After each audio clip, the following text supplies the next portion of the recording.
Guest హౌస్కి రమ్మన్నారు, అవి చూపించమని అడిగారు. బెడ్ ఎక్కితేనే ఛాన్స్ అన్నారు. కాస్టింగ్ కౌచ్పై షాకింగ్ సీక్రెట్స్ బయటపెట్టిన Aamani. Hello guys, welcome to RTV entertainment. Cinema industry అంటే మనందరికీ గుర్తొచ్చేది ఏంటి? మైండ్ బ్లాక్ చేసే రంగుల ప్రపంచం, గ్లామర్, స్టార్డమ్. కానీ ఆ మెరిసే రంగుల వెనుక చీకటి కోణాలు, చాటుమాటు ఆశలు చాలానే ఉన్నాయి. రేపు నువ్వే హీరోయిన్, ఈ రాత్రికి గెస్ట్ హౌస్కి వచ్చాయి అంటూ వేసే ఎరలు, వెనక నుంచి వేసే గాలాల గురించి మనకు తెలుసు. కానీ 90స్లో కుర్రకారు గుండెల్లో రైళ్లు పరిగెత్తించిన టాలీవుడ్ హోమ్లీ బ్యూటీ ఆమని తన కెరియర్ స్టార్టింగ్లో ఫేస్ చేసిన ఒక బ్యాడ్ ఎక్స్పీరియన్స్ గుట్టు మొత్తం విప్పేశారు.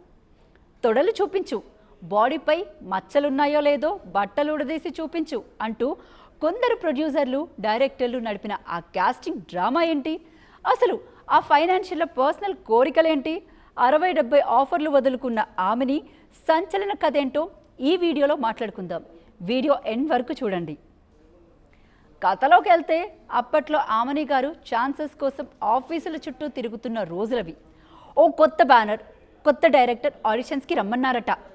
సరే అని వెళ్తే కథ చెప్పడం పక్కన పెట్టి బాడీ స్కానింగ్ స్టార్ట్ చేశారు. సినిమాలో నువ్వు సిమ్ సూట్ వేయాలి, మోకాళ్ళపైకి డ్రెస్ వేసుకొని తొడలు చూపించు అని అడిగారట. దానికి ఆమని సినిమా షాట్లో వేసుకుంటాను కానీ ఇక్కడ ఆఫీస్లో నీ ముందేంటి చూపించేది అని స్ట్రైట్గా కౌంటర్ ఇచ్చారట. డైరెక్టర్ అంతటితో ఆగారా? లోపల ఏమైనా మచ్చలు, స్క్రెచ్ మార్క్స్ ఉన్నాయేమో ఏంటో, బట్టలన్నీ తీసేసి నీట్గా చూపించు అని పబ్లిక్గా డైరెక్ట్గా అడిగేశారట.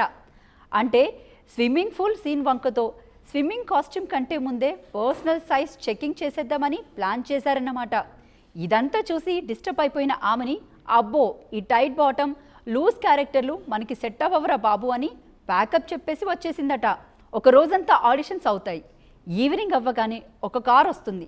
మేనేజర్ దిగి సీరియస్గా చెప్తాడు, కంగ్రాట్స్ మేడం, రేపు నువ్వే హీరోయిన్. బట్ ప్రొడ్యూసర్ గారు, డైరెక్టర్ గారు స్టోరీ డిస్కషన్ కోసం గెస్ట్ హౌస్లో వెయిటింగ్, సీక్రెట్గా వచ్చేయండి అని చెప్పేసి వెళ్ళిపోతారట.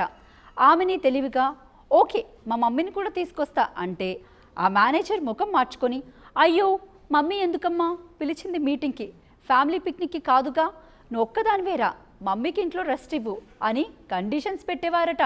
అంటే అర్థం చేసుకోండి, అక్కడ నడిచేది స్టోరీ డిస్కషన్ కాదు, కేవలం బాడీ డిస్కషన్. ఈ రెడ్ ఫ్లాగ్స్ చూసి ఆమెని ఆ ఫోన్ కాల్స్ లిఫ్ట్ చేయడం బంద్ చేశారు. వాళ్ళు పిలిచే గెస్ట్ హౌస్లు స్టోరీ డిస్కషన్స్ కోసం కాదు, కేవలం తమ పర్సనల్ సాటిస్ఫాక్షన్ కోసమే అని క్లియర్గా అర్థమైపోయింది. ఇక కాస్టింగ్ కౌచ్లో నెక్స్ట్ లెవెల్కి ట్విస్ట్ ఇది. జనరల్గా హీరోయిన్ సెలెక్షన్స్ అంటే హీరో చూడాలి, డైరెక్టర్ ఓకే అనాలి. కానీ ఇక్కడ ఆమెనికి ఒక వింత అనుభవం ఎదురైంది. ఒక సినిమాకి అడ్వాన్స్ కూడా ఇచ్చేశారు. కట్ చేస్తే ఒకరోజు బీచ్ దగ్గర స్టోరీ డిస్కషన్ అని మేనేజర్ కార్ వేసుకొని వచ్చాడు. మేడం, బీచ్ దగ్గరికి వెళ్ళాలి, అక్కడ డైరెక్టర్తో పాటు ఫైనాన్షియర్ కూడా ఉన్నాడు, ఆయన నిన్ను పర్సనల్గా చూడాలనుకుంటున్నాడు అని అన్నాడు. ఆమెనికి మైండ్ బ్లాంక్.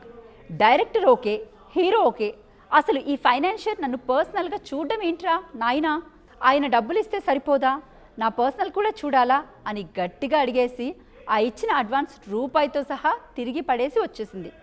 డబ్బులు ఇచ్చేవాడు ఫైనాన్షియర్ అయితే బాడీ కూడా ఆయనే ఫైనలైజ్ చెయ్యాలా ఏంటి? ఇంత దారుణం ఇది. ఇలా కమిట్మెంట్లు ఇవ్వను, గెస్ట్ హౌస్లకి రాను, డ్రెస్సులు విప్పను అని చెప్పినందుకు ఆమెని ఏకంగా 60 నుంచి 70 ఆడిషన్స్ వరకు రిజెక్ట్ అయ్యారు. చదువుకోవడానికి వెళ్ళిపోదాం, ఈ రంగుల ప్రపంచం, గ్లామర్ పేరిట జరిగే ఈ చీకటి వ్యవహారాలు మనకి సెట్ కావు అని ఫిక్స్ అయిపోయారు. కానీ ఇండస్ట్రీలో అంతా చెడ్డవాళ్లే లేరు. పెద్ద పెద్ద బ్యానర్లు, ఎస్టాబ్లిష్డ్ డైరెక్టర్లు చాలా రెస్పెక్ట్ ఇచ్చేవారని ఆమెని చెప్పారు. జంబలికడి పంబ, శుభలగ్నం, మిస్టర్ పెల్లాం లాంటి క్లాసిక్స్తో ఆమెని టాప్ హీరోయిన్ అయిపోయారు. కష్టపడి పైకొచ్చిన వాళ్ళు కొంతమంది అయితే ఇలాంటి చీకటి కమిట్మెంట్స్ ఇచ్చి షార్ట్ కట్స్లో హీరోయిన్ అయిన వాళ్ళు కూడా ఉన్నారని ఆమె బోల్డ్గా ఒప్పుకున్నారు. నంది అవార్డులు, ఫిలింఫేర్ అవార్డులు సాధించి 90స్లో కుర్రకారును ఊపేసిన ఆమెనికి కెరియర్లో కొన్ని రిగ్రెట్స్ కూడా ఉన్నాయి.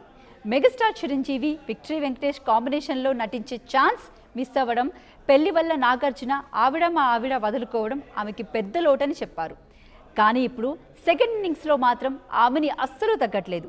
బుల్లితెర సీరియల్స్, బృందా లాంటి ఓటీటీ వెబ్ సిరీస్లు, రీసెంట్గా మా నాన్న, సూపర్ హీరో, అలాగే బాపు, నారి లాంటి సినిమాలతో ఫుల్ బిజీగా ఉన్నారు. సో అదన్నమాట మ్యాటర్. సినిమా ఇండస్ట్రీ గ్లామర్ వెనుక ఉన్న కాస్టింగ్ కౌచ్ డార్క్ సైడ్ని ఆమెని చాలా ఓపెన్గా బోల్డ్గా బయటపెట్టేశారు. ఆఫర్లు రాకపోయినా పర్లేదు కానీ పద్ధతి వదులుకోనని నిలబడిన ఆమెని గారి ధైర్యానికి ఒక హ్యాట్స్ ఆఫ్ చెప్పాల్సిందే. దీనిపై మీ అభిప్రాయం ఏంటి? కాస్టింగ్ కౌచ్పై ఆమెని చేసిన కామెంట్స్ మీకు ఎలా అనిపించాయి? కింద కామెంట్ సెక్షన్లో చెప్పండి. వీడియో నచ్చితే వెంటనే లైక్ కొట్టి షేర్ చేయండి. మన ఛానల్ని సబ్స్క్రైబ్ చేయడం అస్సలు మర్చిపోకండి. మరో హాట్ టాపిక్తో మళ్ళీ కలుద్దాం.